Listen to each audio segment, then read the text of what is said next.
से उत्तर प्रदेश में एनकाउंटरों का सिलसिला जारी है। ऐसे में अखिलेश यादव कहते हैं, जाति और बरादरी की बात करते हैं, वो कहते हैं कि यादव है इसलिए एनकाउंटर कर दिया गया। तो क्या एनकाउंटर तो सभी के हो रहे हैं, अखिलेश यादव आखिरकार जातिवादी की राजनीति पर कैसे आ जाते हैं? देखिए, जितने भी एनकाउंटर होते हैं ये फर्जी एनकाउंटर्स हैं, फेक एनकाउंटर्स हैं। इंडियन एक्सप्रेस की रिपोर्ट है कि पैर में ही गोली क्यों लगती है, इतना सटीक निशाना है। एनकाउंटर का मतलब है कहीं मिल गए, हाथ आमने सामने हुआ, लेकिन पैर पे ही गोली लगती है। तो इंडियन एक्सप्रेस ने ये दिखाया है बहुत सारे केसेस में कि ये फेक एनकाउंटर्स हैं, जानबूझ के किए जाते हैं। मंगेश यादव को 2 दिन पहले घर से उठाया गया था और उनके एनकाउंटर को बैलेंस करने के लिए दूसरे समाज के व्यक्ति को मार दिया गया। तो यहाँ बैलेंसिंग हो रही है, ये एनकाउंटर्स हैं। आप देखिए कि अभी जातिवाद की बात कर रहे थे, आपको मैं लखनऊ का केस याद दिलाऊं जहां पर कार पर कुछ युवक पानी फेंक रहे थे। मुख्यमंत्री जी ने सदन के अंदर झूठ बोला, 2 खास नाम लिए गए जानबूझकर बांटने की राजनीति के तहत, और बाद में जब इन्वेस्टिगेशन हुआ तो पता लगा वो लोग थे ही नहीं, और जो बाकी नाम थे वो मुख्यमंत्री जी ने सदन में पढ़े ही नहीं। तो ये बांटने की राजनीति नहीं है तो क्या राजनीति है? जहां तक बता रहे हैं कि एफआईआर लिखी जाती है, ये होता है वो होता है, ये सब झूठ है। एक उन्नाव की बेटी को मुख्यमंत्री आवास के सामने आत्मदाह करना पड़ा, प्रयास करना पड़ा, तब जाकर उसकी एफआईआर हुई, क्योंकि प्रदेश के बड़े बीजेपी के नेता उस बहन को, उस बेटी को परेशान कर रहे थे। सुप्रीम कोर्ट के इंटरवेंशन के बाद कई बार एफआईआर लिखनी पड़ती है सरकार को। यह हाल है उत्तर प्रदेश की लॉ एंड ऑर्डर सिचुएशन का, और आप कहते हैं एफआईआर दर्ज हो रही है। अभी यहां पर महिला आयोग की जो चेयरपर्सन है, वो खुद कह रही थी कि महिलाओं को कई बार दिक्कत का सामना करना पड़ता है एफआईआर रजिस्टर करने में। तो ये कहीं ना कहीं एक्सेप्टेंस ऑफ फैक्ट है कि उत्तर प्रदेश के अंदर जो लॉ एंड ऑर्डर सिचुएशन है वो कहीं ना कहीं सही नहीं है। अभी एक पत्रकार जातिवाद की बात कर रहे थे, हमारे भारतीय जनता पार्टी के दोस्त। मैं आपको बता दूं, एक पत्रकार ने बताया कि ऊपर से नीचे तक, मैं जाति का नाम नहीं लूंगा, ऊपर से नीचे तक एक ही जाति के व्यक्ति बैठे हुए हैं। क्या ये डेमोक्रेसी है? क्या ये लोकतंत्र है? लोकतंत्र का मतलब होता है सबको प्रतिनिधित्व देना, सबको रिप्रेजेंटेशन देना। क्या आज की सरकार जो उत्तर प्रदेश में चल रही है वो सबको रिप्रेजेंटेशन दे रही है? थानों का हाल देखिए।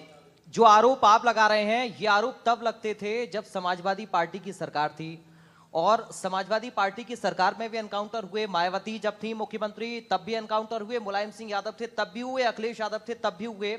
और बीजेपी ये सवाल आपसे पूछती है कि आप अपराधी का विकास चाहते हैं या प्रदेश का विकास चाहते हैं? आप पतन किसका चाहते हैं, अपराधी का चाहते हैं या प्रदेश का चाहते हैं? देखिए, हम प्रदेश का विकास चाहते हैं, लेकिन हम चाहते हैं जो संवैधानिक व्यवस्था है वो कायम रहे।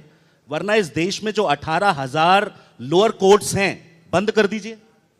ये बुलडोजर पॉलिटिक्स, ये बुलडोजर जस्टिस, ये इनजस्टिस है। कई बार ऐसे लोगों के घर तोड़ दिए जाते हैं जो किराए पे रह रहे हैं और कोई इन्वेस्टिगेशन नहीं की जाती है। क्या आपको तभी पता लगता है कि ये इलीगल बने हुए हैं जब कुछ अपराध हो जाता है? उससे पहले आपको ध्यान नहीं है कि अवैध बने हुए हैं, अवैध बने हुए हैं? और ये अगर अवैध बने हुए हैं तो आपकी अथॉरिटीज की वजह से बने हुए हैं, वरना लाइसेंसिंग अथॉरिटीज होते हैं, कैसे लाइसेंस दे दिए गए, कैसे नक्शे पास हो गए? जब कोई घटना हो जाती है तुरंत आपको पता लग जाता है कि अवैध स्ट्रक्चर है और अगले दिन ही बुलडोजर पहुंच जाता है। एनकाउंटर पर सुप्रीम कोर्ट ने भी कहा है बुलडोजर जस्टिस इज अनकॉन्स्टिट्यूशनल। ये देश के अंदर चलेगा नहीं। और देखिए, सुप्रीम कोर्ट ने रोक लगाई थी कि इस तारीख तक कोई भी बुलडोजर नहीं चलेगा, लेकिन उत्तर प्रदेश की जो सरकार चल रही है वो सुप्रीम कोर्ट से ऊपर है, वो संविधान से ऊपर है। उन्होंने बुलडोजर फिर भी चलाया। ये जो व्यवस्था है, रोक लग गई ना हाई कोर्ट की लखनऊ में।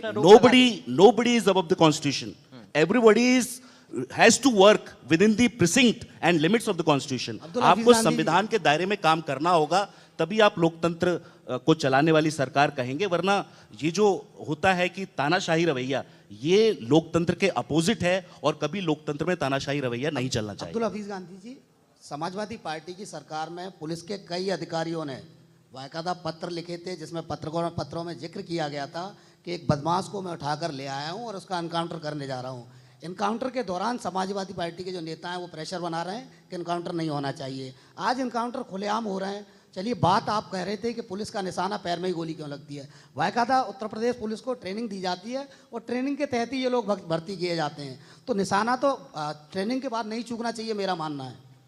देखिए, जो अभी मंगेश यादव का जो एनकाउंटर हुआ वहाँ जो एनकाउंटर स्पेशलिस्ट कहे जाते हैं वो वहाँ पर चप्पल में थे। अगर आप एनकाउंटर पे करने जाते हैं तो चप्पल में नहीं जाते हैं, और चप्पल सनी तक नहीं थी। ये मैं मीडिया रिपोर्ट्स आपको बता रहा हूँ। अगर आप कहीं जाते हैं दुर्दांत अपराधी को पकड़ने या इस तरह की कोई सिचुएशन पैदा होती है तो आप पूरा का पूरा अपने आप को तैयार कर जाते हैं, लेकिन चप्पल सनी नहीं है, चप्पल पहनी हुई है। कि क्या दिखाता है, ये क्या दिखा रहा है मुझे आप बताइए। ये कहीं ना कहीं ये जो उत्तर प्रदेश है वो फेक एनकाउंटर्स की तरफ जा रहा है, और ये जो संवैधानिक व्यवस्था है उसके खिलाफ जा रहा है। मैं कह रहा हूं कि कोर्ट्स हैं इसके लिए। पुलिस का काम है एनफोर्समेंट का, पुलिस का काम एनकाउंटर करना नहीं है। आप उनको अदालतों के हवाले कीजिए, विद इन 24 आवर आप उनको अदालत के हवाले कीजिए। ये अदालत का काम है। ये आपके जो प्रोसिक्यूशन है वो एविडेंस देंगे, और एविडेंस देने के बाद अगर वो अपराधी साबित होता है तो यस, वेल एंड गुड, आप उसको पनिश कीजिए।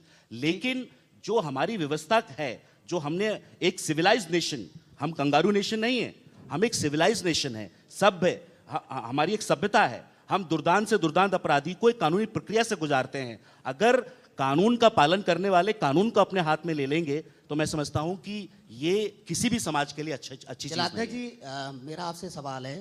हफीज गांधी जी कासगंज से ताल्लुक़ रखते हैं और लंबे समय से ये पत्र लिख रहे हैं सरकार को, प्रदर्शन भी कर रहे हैं। वहाँ बाढ़ की बड़ी लंबी समस्या है, यानी काफ़ी दिनों से वहाँ के जो लोग